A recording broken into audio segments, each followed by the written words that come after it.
Good morning, everyone. Thank you very much, Mrs. Winnell, for the beautiful music. Where did she go? There she is, sorry.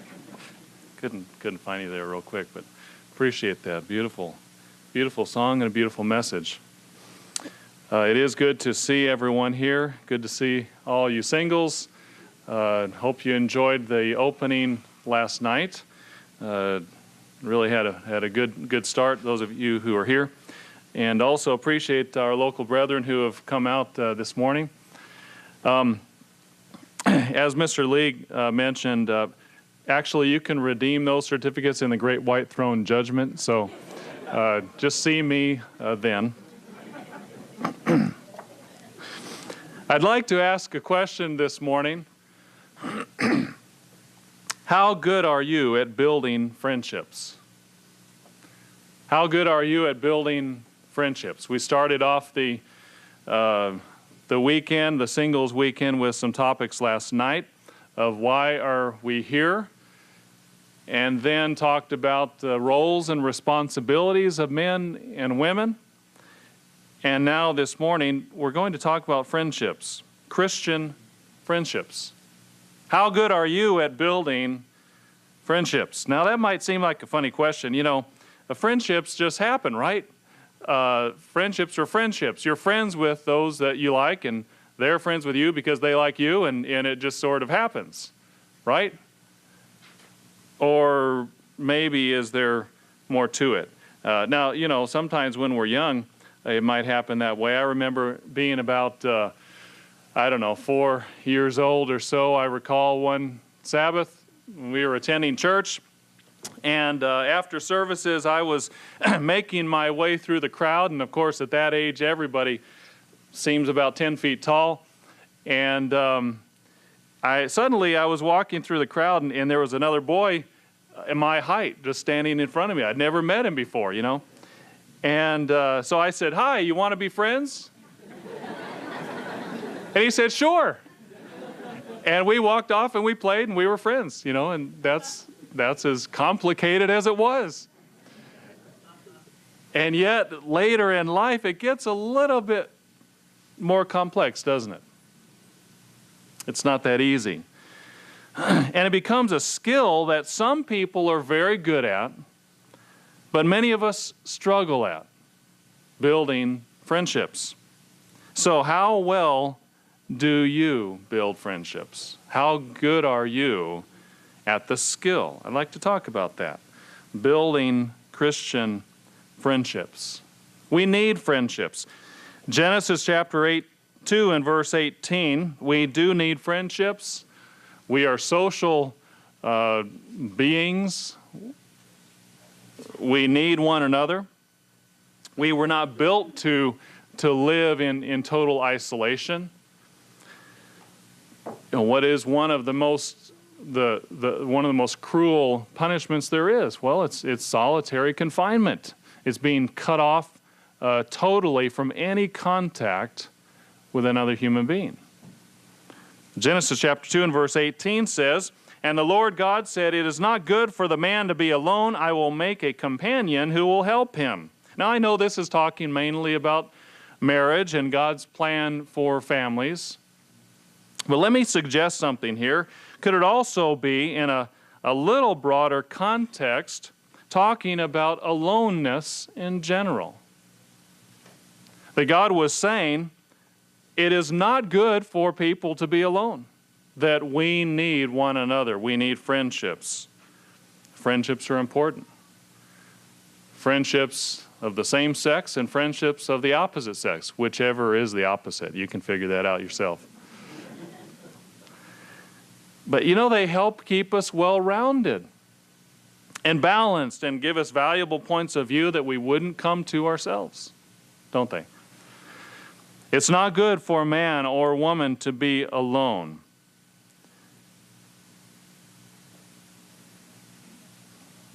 If we're not married, do strong and solid, godly and Christian friendships help fill that void? Well, that's, I think, what God designed. That's part of God's will for us to benefit from strong friendships. Now, all of us need friendships, you know, the singles and the non-singles alike. Isn't it? You know, singles, do you get tired of the category that you are called is kind of non-married, right? The marrieds are married and singles are non-married. So maybe we'll call you singles today, and the marrieds we'll call non-singles. How about that, okay? Everybody else are the non-singles. Okay. Anyway, whether we're single or non-single, we need friendships. As children, as teens, as elderly, children to parents. You know, one of the great joys in my life has been, as an adult, growing and forging a friendship with my parents. And it's been a wonderful experience. We need friendships. Let's turn over to Ecclesiastes chapter 4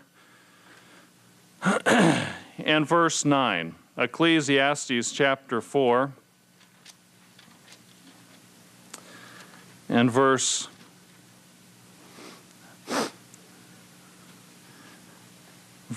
9.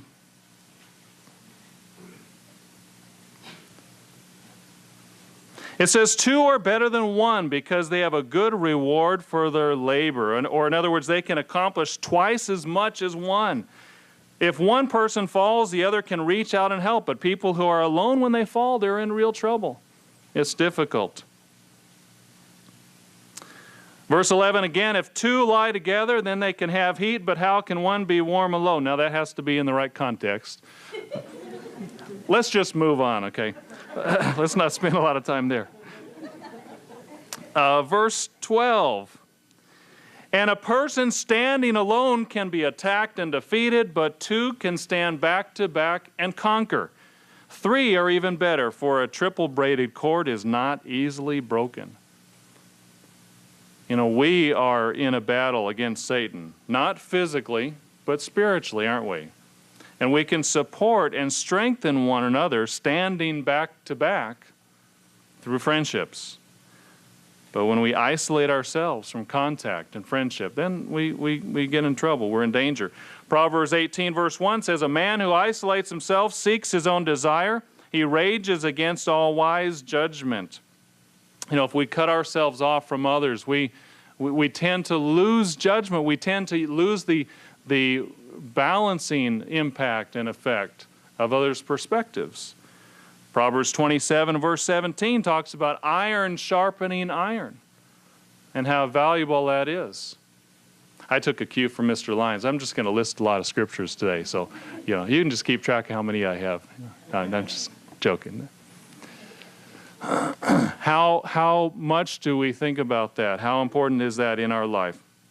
You know, actually, friendships are even good for us health-wise. Recent studies have shown that. There is I put together some articles, and I think for you singles, they are in your folder that you received either last night or today. And for everyone else, for the non-singles, I think we have some extra copies at the back that you can pick up after services. But there's an article back in 2002 in Reader's Digest called Friends, the Secret of a Longer Life. It said this, more than 100 studies attest to the health benefits of friendship. People with strong social networks are shown to boost their chances of surviving life-threatening illnesses, have stronger, more resilient immune systems, improve their mental health, live longer than people without social support. They're talking about friendships, the importance of having connections to other people that are meaningful. Friendship seems to make a difference when it comes to more mundane ailments too. In a study at Carnegie Mellon University in Pittsburgh, researchers rounded up 276 volunteers, dripped cold viruses into their noses, and then quarantined them for 5 days. Subjects who had a wide range of friends and acquaintances had 1/4 the chance of catching a cold as those whose social networks were minimal. Isn't that interesting? They all had the nose virus, cold virus, dripped into their nose. But those who had strong friendships were less susceptible of coming down with a cold. People with plentiful social support are also less likely to suffer from depression, anxiety, and other types of mental illness. In a 2000 study that tracked more than 1,200 elderly people for 3 years, Swedish researchers found that those who had satisfying social contacts were 40% less likely to develop dementia than those who had few or unsatisfying relationships. There are health benefits for friendships. It's important. It's crucial for our whole life. Mr. Crockett last night encouraged us all to develop strong friendships, and even as a goal of this weekend and going forward in our life to not just have a lot of acquaintances, but have strong, deep, true, solid Christian friendships. Building friendships is just like building houses or building machines or creating certain culinary dishes. It takes skill, right? Or building houses and burning them down. We were talking, a few of us last night, about a certain tradition that's developed in Wisconsin, of building a house and burning it down. Everyone gets together and it's a lot of fun. Sounds like you can talk to Stephen Triggs if you want to find out more details. There are all kinds of skills that are out there. Mr. O'Gwyn and Dr. Scott Winnell spoke last night also to the men and the ladies about skills, about relationship skills, and developing these skill sets that are necessary to build relationships, to have successful relationships. Let's turn over to Romans chapter 12 and verse 4. No doubt about it, some people do seem to have the skills which lend themselves to connecting better to other people. The Bible shows this. Romans chapter 12 and verse 4.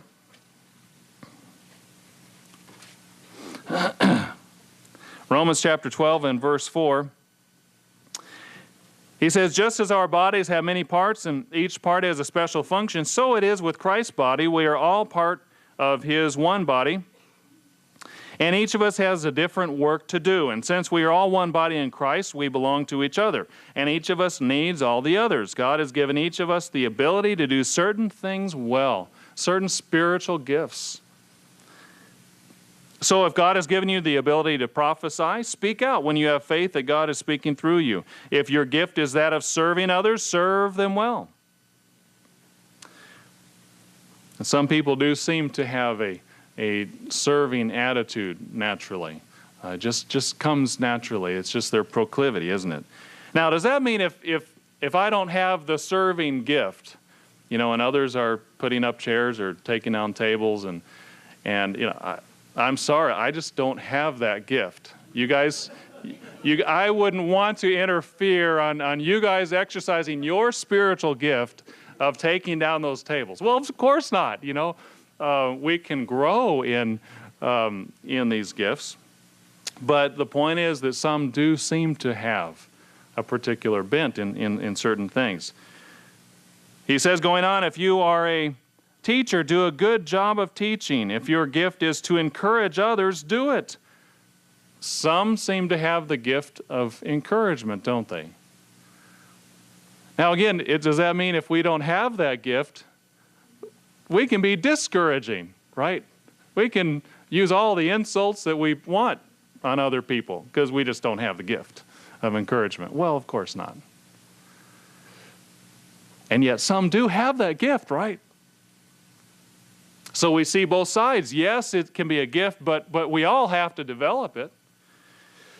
He says, if you have money, share it generously. If God has given you leadership ability, take the responsibility seriously. If you have a gift for showing kindness to others, do it gladly.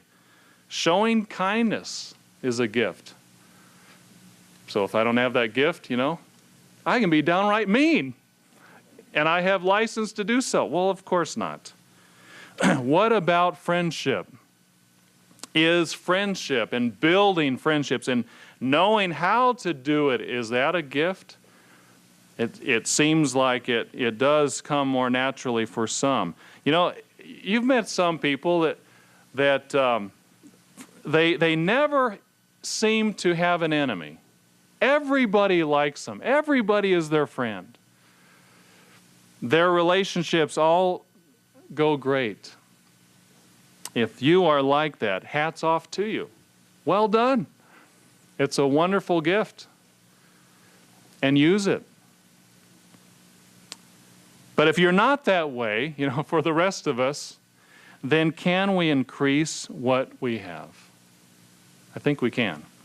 Proverbs chapter 18 and verse 24. Let's quickly turn over there. There are some specific things we can do. Proverbs chapter 18 and verse 24. These things can make our lives better. We can live longer. We can be healthier, happier. All it has to do with building friendships. Proverbs 18 and verse 24. A man that has friends must show himself friendly, and there is a friend that sticks closer than a brother. So how can we build stronger friendships? Let's turn over to Philippians chapter 2. Philippians chapter 2 and verse 1. Philippians 2 and verse 1, the first 7 or 8 verses are really fascinating. There's so much in there in terms of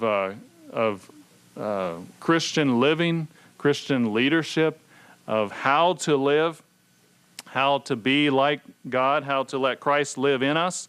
I'm going to talk about this a little bit in terms of friendships. Notice in Philippians chapter 2 and verse 1, it really summarizes a lot of different things together. He says, is there any encouragement from belonging to Christ? Any comfort from His love? Any fellowship together in the Spirit?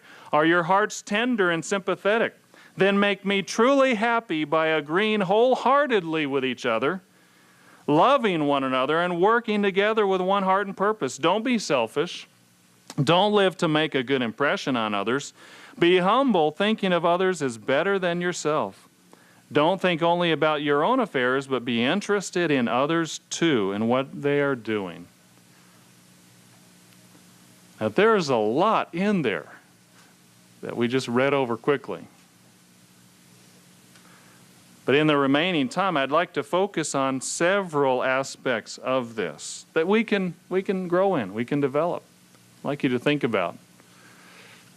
You might just jog your mind a little bit. There are other things that we could talk about, but there are several things I think that we can do that are part of developing the skill set of building strong friendships. Number one is having an attitude of service. An attitude of service. As Paul was saying there, just getting our minds on serving others, on thinking about their needs, not just being interested in our own affairs, what's going on in our mind, what's going on in our life, but interested in others as well. Have you ever noticed that's one of the hallmarks of friendship?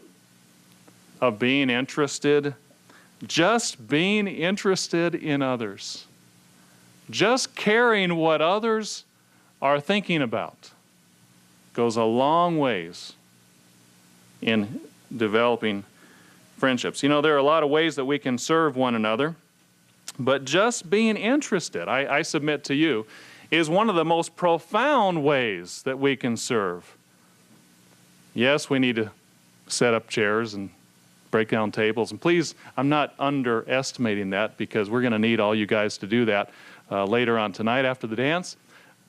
But one of the most profound ways that we can actually serve one another is simply being interested in each other and having an attitude of service that way. Notice in 1 Corinthians chapter 12 and verse 4. 1 Corinthians chapter 12.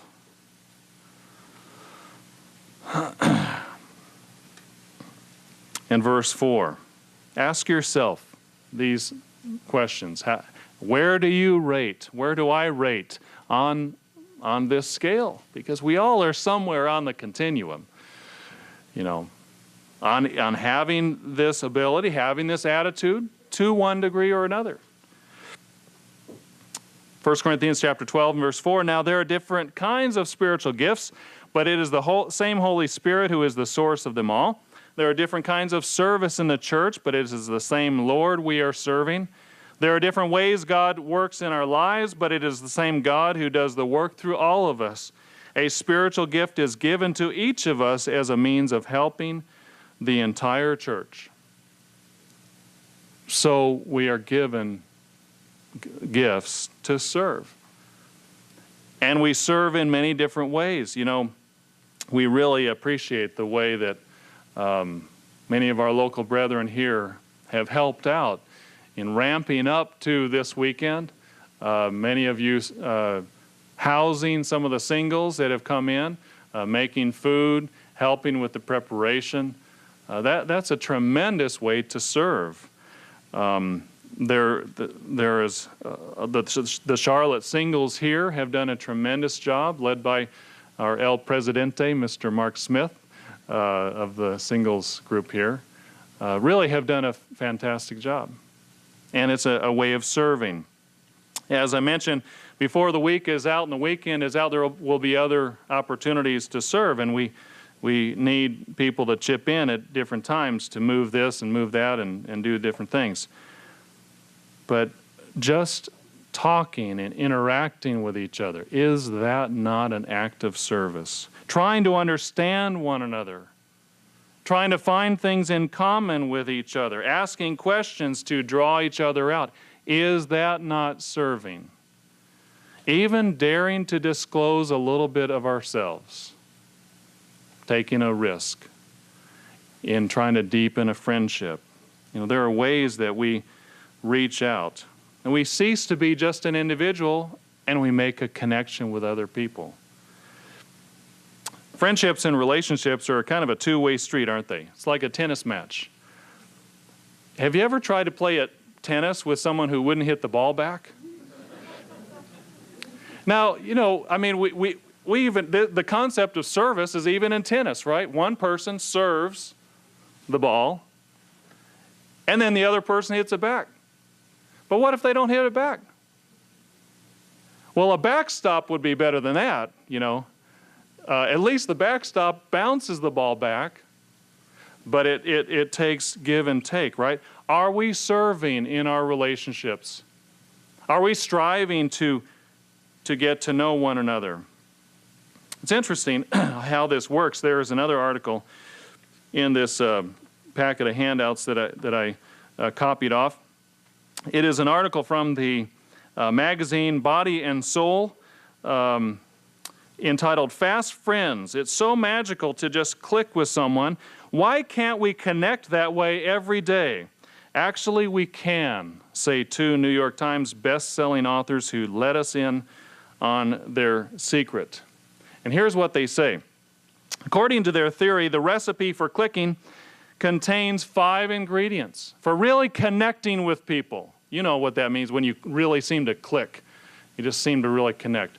5 ingredients: proximity, vulnerability, resonance, similarity, and a safe place. In other words, you're more likely to click with someone if you are in her or his immediate vicinity, disclose something personal, tune into her or his emotions, having something in common, and share a frame of reference via your church, your culture, anything that separates you two from the rest of the world.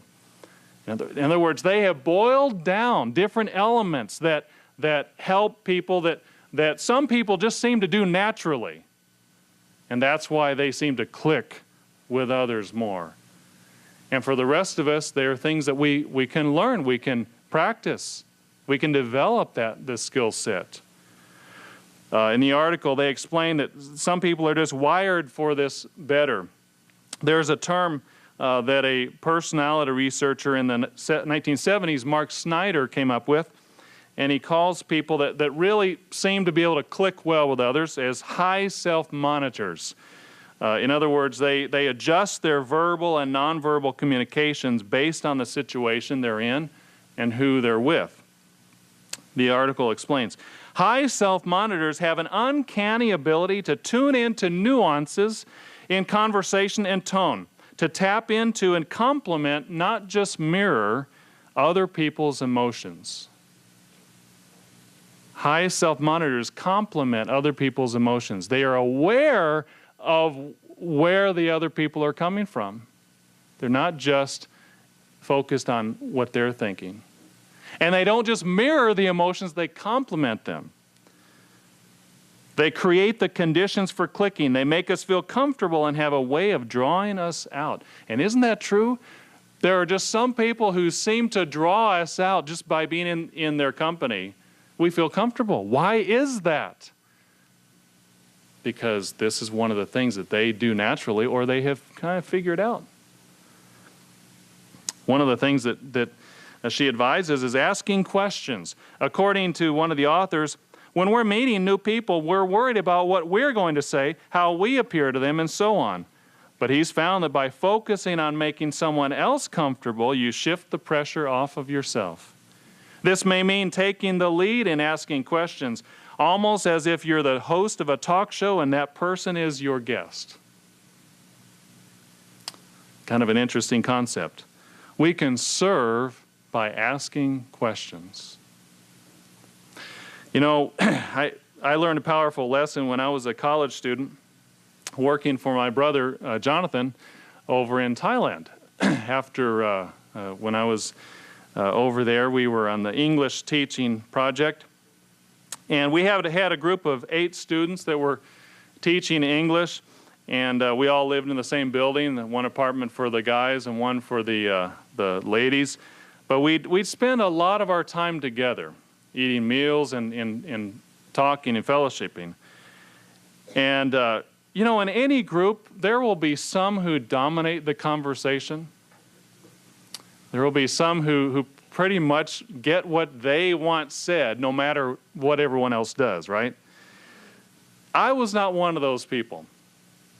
You know, I thought, well, taking the lead, would mean I would have to think of something funnier or, you know, smarter or a better story than the one that was just said. So oftentimes I would just hold back and I would be content to just listen. That seemed to work for me. You know, I didn't mind.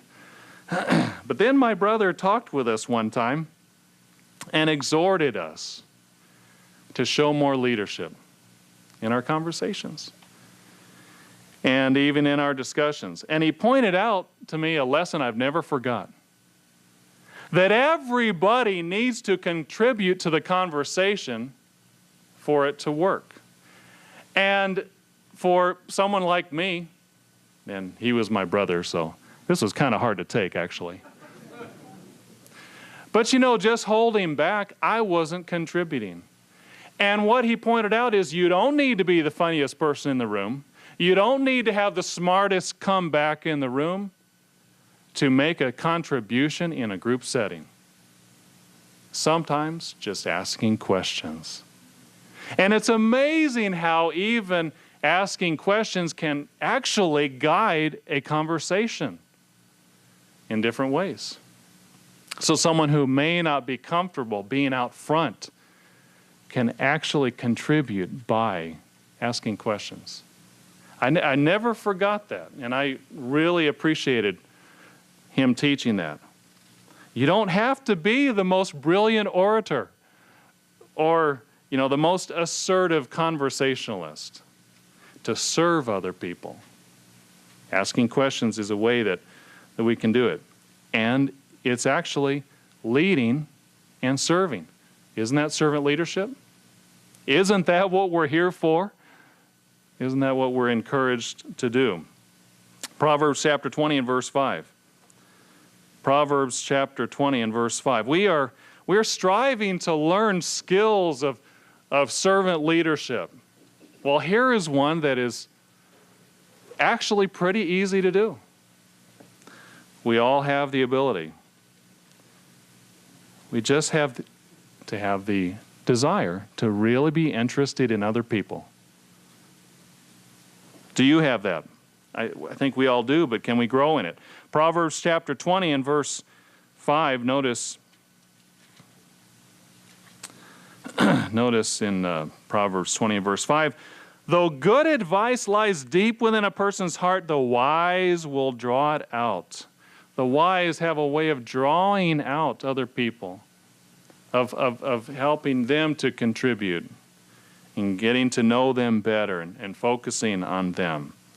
You ever notice that, we don't really have the water wells that they used to have, where you had to actually lift the water out of the well. Now what do? We just turn the button or the spigot, and it's really easy. And maybe sometimes we lose the lesson that it actually takes effort to draw water out of a well. And it takes a little bit of effort to draw others out. It's not just like turning a switch. We're lifting that heavy bucket up. But you get the cool, refreshing water as the reward. Notice in Matthew chapter 20 and verse 25, how focused are we on other people? Do we have the attitude of serving and being interested in other people and wanting to draw them out, to finding what makes them tick, finding out what really is important to them, what they've been doing this week, what were the challenges that they had on their job, what are the trials, what are the struggles that they are going through at home? Not getting too personal maybe, but what are the things that they would like to share with us? That's what we do at fellowship. We talk about what's important to us, but do we only think about what is up here, or do we try to draw others out? It's an attitude of service. Why did Jesus Christ come to earth? Matthew chapter 20 and verse 25, when Jesus called them together and said, "You know that in this world kings are tyrants, and officials lord it over the people beneath them, but among you it should be quite different. Whoever wants to be a leader among you must be your servant, and whoever wants to be first must become your slave. For even I, the Son of Man, came here not to be served, but to serve others and to give my life as a ransom for many." Now, he's the king, and yet he came to serve. And we know the ultimate service was giving his life. But what about every day of his life before he died? Was he not serving all that time? What was it that drew the crowds to Jesus Christ? Yes, the miracles. Yes, he fed them. Like we fed you all last night. It does help. But what was it that drew people to him? If he was kind of aloof, if he didn't really like talking to people, if he didn't really like people, do you think the crowds would have gathered the way they did? If he wasn't interested in others, do you think people would have been drawn to him and thronged him, in ways that he sometimes couldn't get away from the crowd? I think the point is he was interested in others. Jesus Christ, he was interested in every single human being that he came in contact with, his created creation. That's the way he served, as a servant leader. What about us? What about us? Are we interested in others? Are we really interested in serving each other by caring about them and seeking to get to know them? It's a small thing, but really very profound if we think about it. Asking questions of other people is just one of the skills that we can learn. The article points out other skills that we can learn, and you can read that on your own. But the point here is that there are things we can do to learn the skill of building friendships, and one of them is having an attitude of service. Another key is to have an attitude of meekness. An attitude of meekness. The Bible is filled with exhortations about having a meek and quiet spirit. Of course, to the ladies, that's found in 1 Peter chapter 3. But we also read that Moses was a meek man, the meekest man on the face of the earth. It's not just for the ladies. We also read that Jesus Christ himself typified meekness. So it's something that is good for all of us. The problem is meekness is somewhat of an enigma, don't you think? It sounds too close to weakness, I think, for some of us men maybe. It sounds like I'm going to be weak if I'm meek. But it's very different. In our society today, no one wants to appear weak. No one wants to take anything from anybody. You don't have to take anything from anybody. You can give it back to them. And yet, when we talk about friendships and relationships, does it really work to not take anything from anybody? What kind of fruit does that yield? Does it really work to always just be protecting our own ego? I think we all know. I think we've lived long enough to understand it doesn't work, does it? Meekness is actually crucial to building friendships. Romans chapter 12 and verse 14.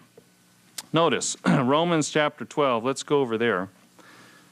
A serving, caring attitude might start a friendship, but unless we have meekness and humility, think about it, that friendship will never last, will it? Because inevitably, we're going to have a conflict that we need to address our own ego.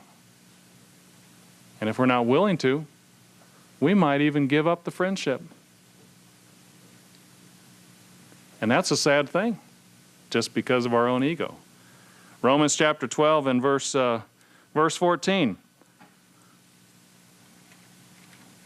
It says, if people persecute you because you're a Christian, don't curse them. Pray that God will bless them.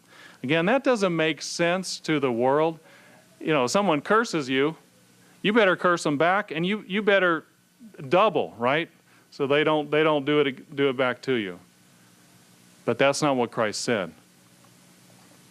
He said, love them even if they treat you poorly. Love them even if they treat you bad. Verse 15, he says, when others are happy, be happy with them. If they're sad, share their sorrow. Live in harmony with each other. Don't try to act important, but enjoy the company of ordinary people. Don't think you know it all. Never pay back evil for evil to anyone. Do things in such a way that everybody can see you are honorable. Do your part to live in peace with everyone as much as possible. Dear friends, never avenge yourselves. Now, that's not the message of the world, is it? Even when it comes to friendships. And think about how many friendships and relationships are trashed because this principle is not practiced. Never avenge yourselves. Leave that to God, for it is written, I will take vengeance. I will repay those who deserve it, says the Lord. Instead, do what the Scriptures say. If your enemies are hungry, feed them. If they are thirsty, give them something to drink. And if they will be ashamed of what they have done to you, don't let evil get the best of you, but conquer evil by doing good. Now, if we have to treat our enemies with good, what about our friends? Certainly we should treat them well as well, right? And yet sometimes it's easier to treat perfect strangers with better courtesy than it is at those we know well. How good at forgiving are you? That's a skill too. And it takes meekness. How much is that a part of our life, a part of our character, a part of our pattern of living, of being easily entreated, of being forgiving? Another article from the handout from the Reader's Digest, How to Mend a Broken Friendship, shows the importance of meekness when conflict comes up. It says, swallow your pride. It wasn't easy, but that's what Denise Moreland of Hickam Air Force Base in Hawaii did when a friendship turned sour. For nearly 4 months, Moreland, 45, had watched over Nora Huzenga's 2 young daughters who were living with their father on the base, while Huzenga, 40, completed training as a dental hygienist in Nevada. I felt honored to be asked to step in, Moreland said. When Huzenga returned at Christmas, Moreland recalls, I had so much to tell her, but she never called. I felt like I had been used, she says. At first, Moreland vowed to avoid Huzenga. They'd been close friends, and because of a slight, she basically made the decision, I'm not going to talk to her again. That's it. Now, this is kind of a silly example. It's a silly little thing. It wasn't an earth earth-shattering situation. But isn't that the truth with our relationships? Usually are the things that make us stumble in a friendship, are they really the big issues? Or are they a little slight or perceived slight or offense? And if we're not careful, we think, well, I'm just not going to talk to that person anymore. What we're saying is, I'm willing to let that friendship die to save my own ego. How much is a spirit of meekness, an attitude of meekness? How important is it in maintaining friendships? Do we have that skill? You know, that's a pretty powerful thing to make a decision that a person is not worth our friendship or worth our time. It's really just about our pride, isn't it? You know, Jesus Christ wasn't too important to be slighted, to be mistreated, to be misunderstood by guess who? Human beings. I mean, he was too important to be mistreated, but he put himself through it anyway. And yet again, before he was led to the slaughter because of the sin of human beings, he declared his friendship with us. Remember the night before he was to be executed?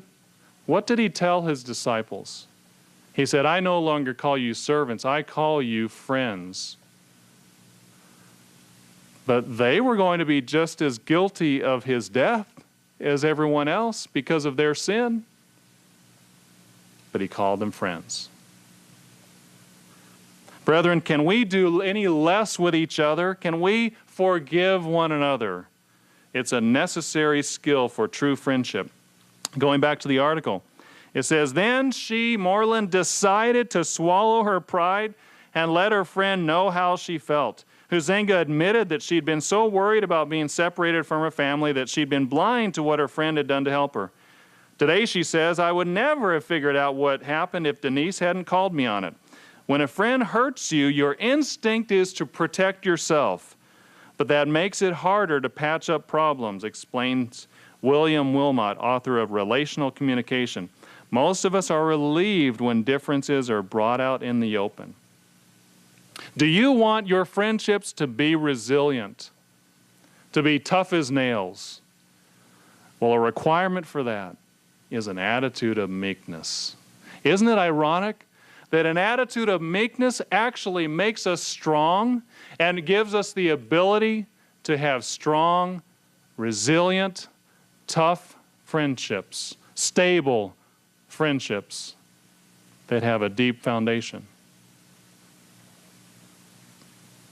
Proverbs 25:28 says, a person without self-control is as defenseless as a city with broken down walls. If we can't control our ego and our pride, we are weak, very weak. And our friendships are going to suffer for it. Let's turn over to Colossians chapter 3 and verse 8. Colossians chapter 3 and verse 8. So, how good are we at building friendships? How good are we at having an attitude of service, at having an attitude of meekness? Because these are foundational for having strong and stable and Christian friendships. Colossians 3 and verse 8, it says, but now is the time to get rid of anger, rage, malicious behavior, slander, dirty language. Don't lie to each other, for you have stripped off your old evil nature and all its wicked deeds.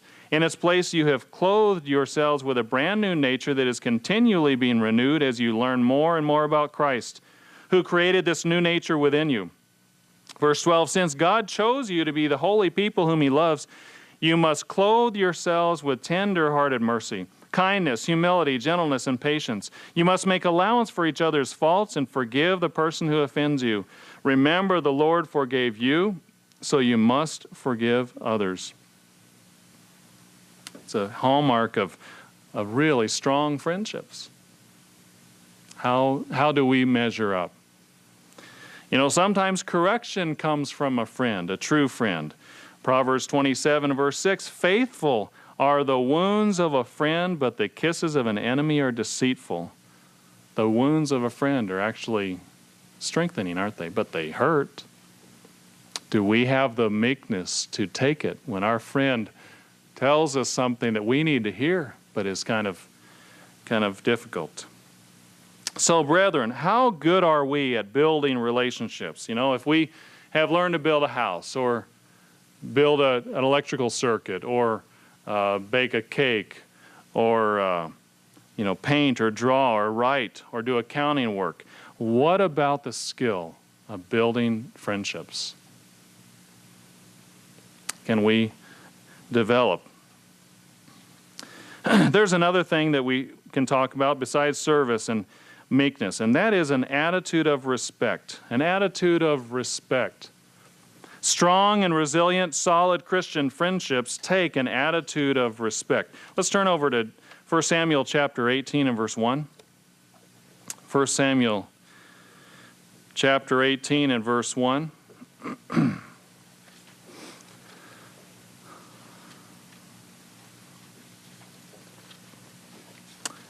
An attitude of respect is also foundational to strong Christian friendships.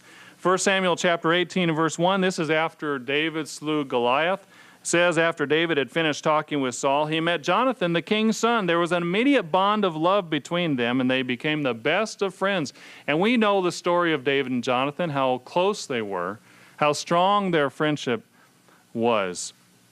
From that day on, Saul kept David with him at the palace and wouldn't let him return home. Jonathan made a special vow to be David's friend, and he sealed the pact by giving him his robe, tunic, sword, bow, and belt. Strong friendship, one of the strongest friendships of the Bible, in the whole story, in history, in the story that we know. But what was the basis of their friendship? That they played backgammon together? That they grew up together? That they went to the same school? No, they had respect for one another. You know the story how Jonathan had done certain feats himself. And so when David trusted God, was faithful to God, defeated the enemies of God, Jonathan respected that in David, didn't he? He respected what David had done, and this forged the friendship. Tremendous respect for one another. They admired one another because of their character. And isn't it true, when we see fellow Christians, when we get to know one another, and we serve them, we care for them, we forgive them, we make allowances for them, and as we forge a friendship and as we get to know each other better, as we see the character of each other, we actually admire each other more, don't we? When we see each other go through trials and we see the focus and we see the intent and the perseverance, we admire one another more. And the friendship deepens and is strengthened. God wants us to see value in each other because He sees value in us. Do we respect each other in that way? You know, God sees our mistakes. He sees our shortcomings, the stupid things we do. But He sees tremendous potential as well. So much so that He is not ashamed to be called our brother. Think about that a minute. And He's also not ashamed to be called our God. Hebrews says both of those phrases. He's not ashamed to be called our God, not ashamed to be called our brother. In other words, He's giving us respect. What about us? Do we give each other that respect? If the being who created everything, the one who keeps the planets in motion, who created the sun and the stars and the moon and the heavens, if He looks down on us, these little specks of organic material, you know, and He looks at us with respect, what does that say about how we should see one another? Do we see the potential of one another when we look at each other? You know, Matthew chapter 5 and verse 22 is a chilling reminder of that that we need to admire one another. We need to see the potential. And it's dangerous when we come to the point where we look at another human being and we think of them as worthless, of not having value. Now, we don't consciously think that, but it may be in our attitude. Matthew chapter 5 and verse 22. Jesus Christ said, "But I say to you that whoever is angry with his brother without a cause shall be in danger of the judgment. And whoever says to his brother, Raca, shall be in danger of the council," or "thou worthless fellow. But whoever says, you fool, shall be in danger of hell fire." Do we see value in one another? Because that's a foundational element of building strong friendships, isn't it? God doesn't want us to despise one another. He wants us to respect each other. You know, there are things that show respect between men and women, and then there are things that show disrespect. Today in the world, in a world without God, many men and women show no respect to one another. Even ones that call themselves friends. And you know, the word friends has even gotten a bad meaning today. Friend used to be a word that had a connotation as someone who supported you, someone who would defend you, someone who would stand back to back with you, right? Someone who would uphold your honor and defend your reputation. But think about it, even the word friend has lost much of its meaning. Do you remember the TV show Friends a few years ago? What were they doing to support their friendship with each other? Sleeping with each other, betraying one another, totally destroying trust within one another, and yet they were called friends. And you know, it was amazing at the end of each episode, they were all happy, weren't they? The betrayal, the hurt feelings, the absolutely destroyed relationships, that wasn't shown, but they were friends, even though they had no respect for one another at all. Brethren, you know, we in the Church of God have to take back certain words that have come to mean different things in this culture. And friends at one time meant someone who would defend other people and not take advantage of them, not take them for granted, and not hurt them. You know, even the term today, uncommitted people who have casual sex with one another with no thought of staying together, what's that called? Friends with benefits. Friends with benefits. Those aren't friends. They're using one another. They are not friends. You know, in the church, we need to fashion a strong culture of friendship.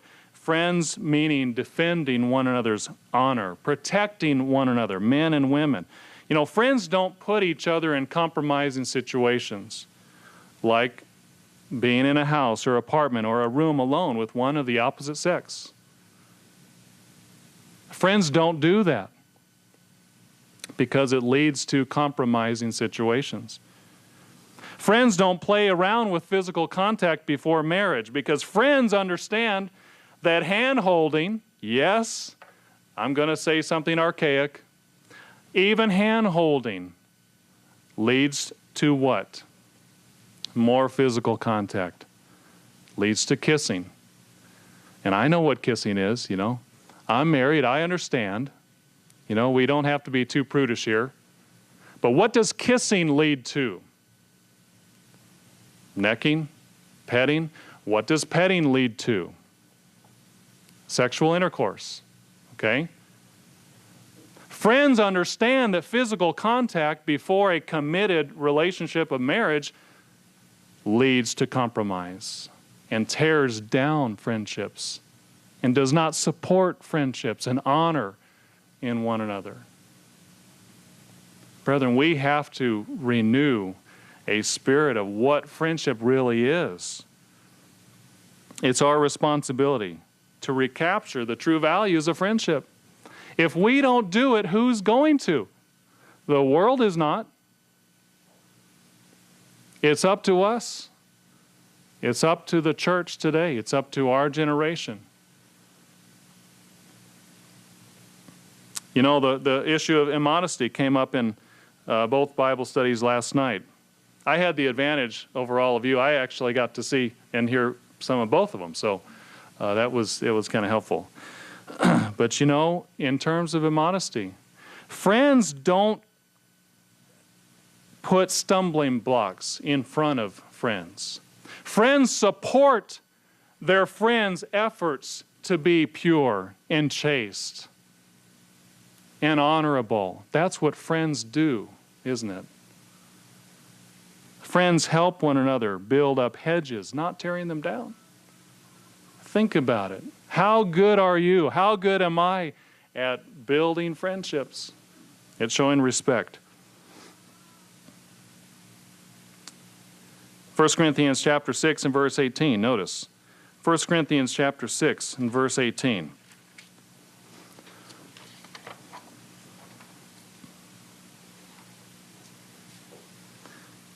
It says, run away from sexual sin. No other sin so clearly affects the body as this one does. For sexual immorality is a sin against your own body. Or don't you know that your body is the temple of the Holy Spirit who lives in you and was given to you by God? You do not belong to yourself. For God bought you with a high price, so you must honor God with your body. Think about it. What was the price that God paid for you and for me? That's how much He respects us. And the potential that we have, the price that He gave, His only Son, only begotten Son. And the same respect for one another is the foundation of strong, resilient, godly Christian friendships. Now, where is this all leading? Well, we talked a lot about friendships, and I think that's appropriate because that's what we are here. We're friends, we're Christians, we're growing together. But let's extrapolate something from this. When we're single, one common question we have is, how can I best prepare for marriage?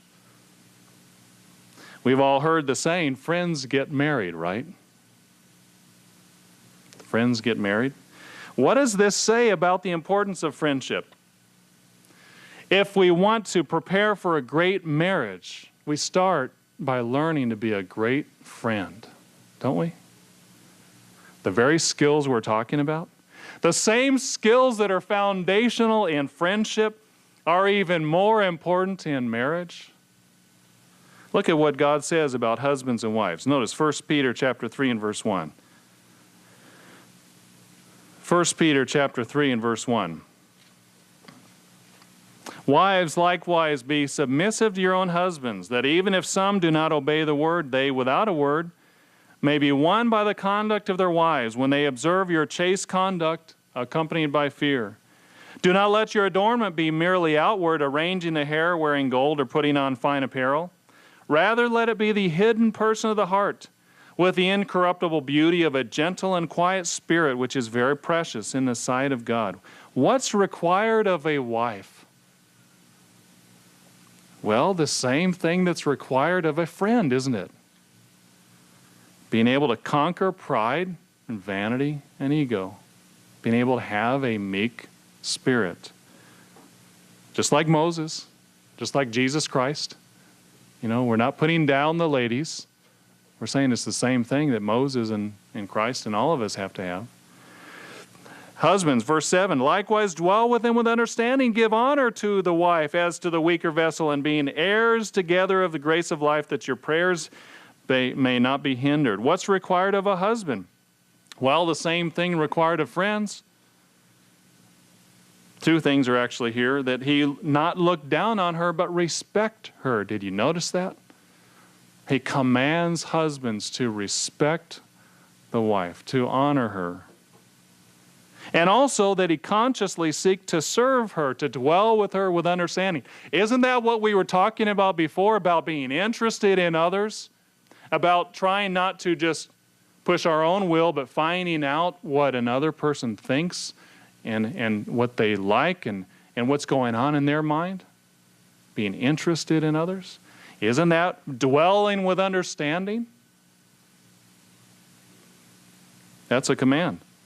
You know, it's interesting, we were reading the article before about clicking. The author of the book made a startling discovery when he tested these techniques in his marriage. He said this, here is one piece of advice: meet someone where they are. The high self-monitor not only pays close attention to the other person, but compliments that person's mood, which builds trust. The author tried this himself and was surprised to find that it improved his marriage. As the chattier spouse, he might have normally just charged in and started talking whenever he and his wife Hillary were together. But then he began assessing where she was emotionally. If she was quiet, instead of asking her why she wasn't talking, which didn't seem to go over very well, he would just be quiet too. He says, the intimacy seemed to deepen between us from just that one simple thing. Trying to understand where she was emotionally. Dwelling with understanding. Verse 8, finally, all of you be of one mind, having compassion for one another. Love as brothers, be tender-hearted, be courteous. Not returning evil for evil or reviling for reviling, but on the contrary, blessing, knowing that you are called to this, that you may inherit a blessing. Friendship building skills are marriage building skills. That's the hidden message of this sermon. Christian friendship, it's the same skills as marriage building as well. Let's go to Colossians chapter 3 and verse 18. Colossians chapter 3 and verse 18. So everything we've said thus far, we can apply it to marriage. We can apply it to getting along. We can apply it to understanding and developing a marriage relationship. He says in Colossians chapter 3 and verse 18, wives, submit to your own husbands as is fitting in the Lord. Husbands, love your wives and do not be bitter towards them. Do not be bitter towards them. Do not be unyielding. Do not be angry and get to the point where you won't forgive. Do not be hardened, but be meek. Isn't this saying to husbands to be meek? To not be bitter, but being willing to let her make mistakes, as you know that you make mistakes as well. Ephesians chapter 5 and verse 21. Ephesians chapter 5 and verse 21.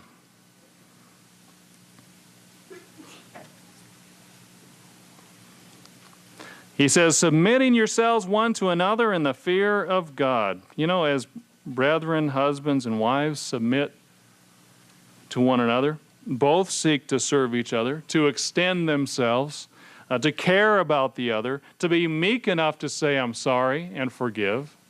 That's just a friendship skill, just applied to marriage. Verse 22, wives, submit yourselves unto your own husbands as unto the Lord, for the husband is the head of the wife, even as Christ is the head of the church, and he's the Savior of the body. Therefore, as the church is subject unto Christ, so let the wives be to their own husbands in everything. Husbands, love your wives, even as Christ also loved the church and gave himself for it. You know, Jesus Christ declared his love and friendship to the church, and he says husbands are commanded to love in the same way. And remember again what he told his disciples the last night before he died. He said, I no longer call you just servants, but friends. You know, gentlemen, wives are not just to cook and clean and wash and all those things. They're not servants.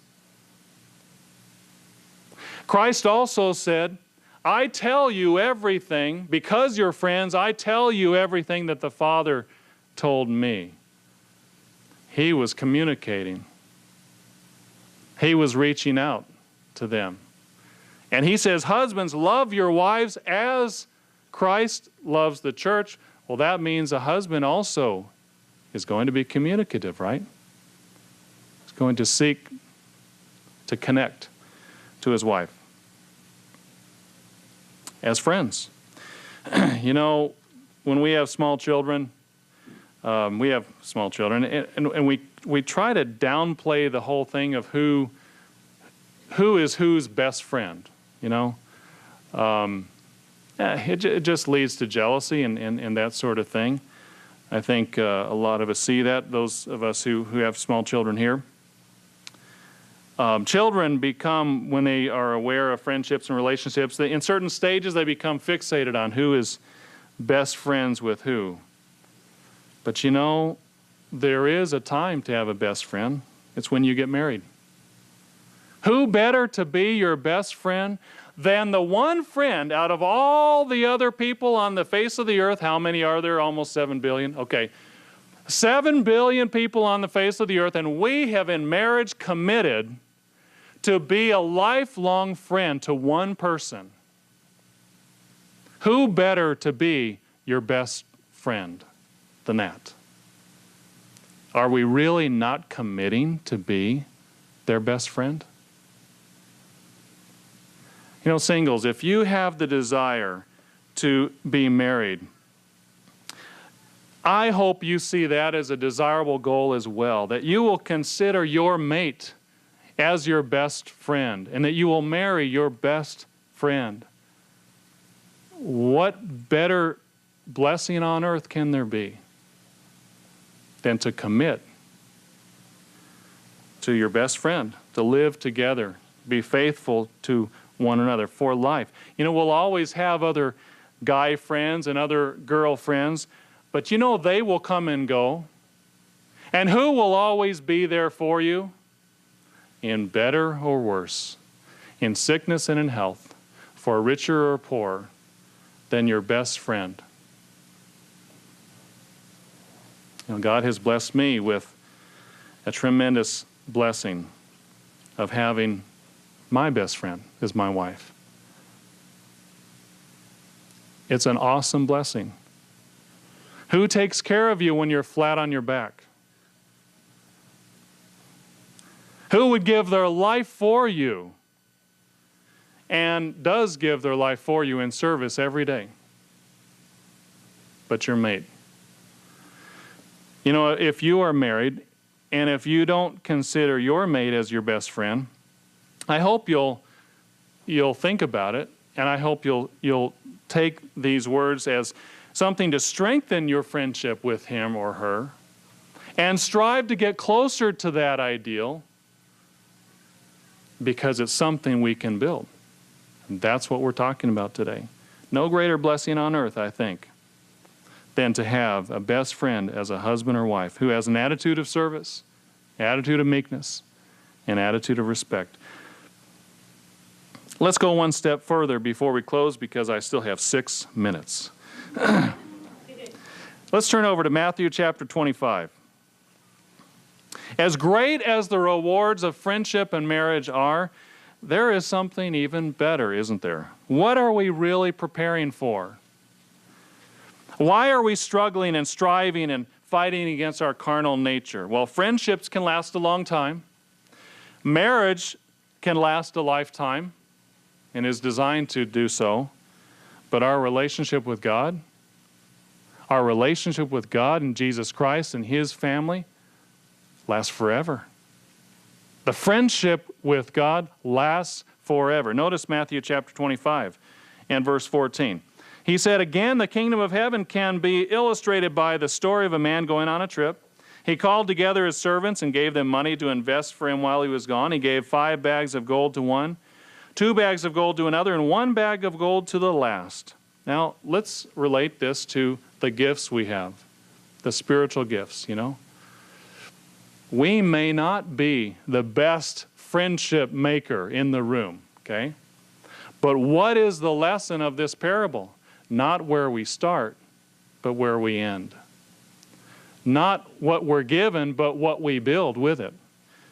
He said he gave 5 to one, 2 to one, and 1 to the other, dividing it in proportion to their abilities, and then left on his trip. The servant who received the 5 bags of gold began immediately to invest the money and soon doubled it. The servant with 2 bags of gold also went right to work and doubled the money. But the servant who received 1 bag of gold dug a hole in the ground and hid the master's money for safekeeping. You know, he decided, I'm just not that good at making friends. I'm not good at it. So I'll just bury this in the ground. After a long time, the master returned from his trip and called them to give account of how they had used his money. And you know the whole story. The servant to whom he had entrusted the 5 bags said, Sir, you gave me 5, and I have doubled the amount. The master was full of praise. Well done, good and faithful servant. You've been faithful in handling a small amount, so now I will give you many more responsibilities. Let's celebrate together.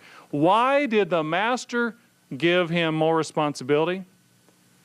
Because let's take the example of a spiritual gift of friendship. You know, if we're ruling over cities, let's say we have 100,000 people over in a city we're ruling over in the millennium. Are we not going to need to care about them? Are we not going to need to want to be the friend of those that we serve? Are we not going to need an attitude of service and meekness and respect? We do it with a little now. God is going to give us all kinds of opportunities in the future. Next came the servant who had received the 2 bags of gold with the report. You know the story. We'll skip through there.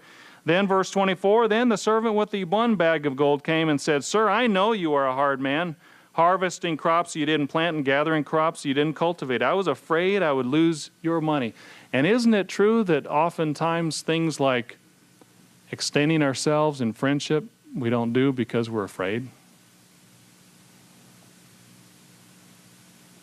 We can conquer our fear by having an attitude of service, attitude of meekness, attitude of respect.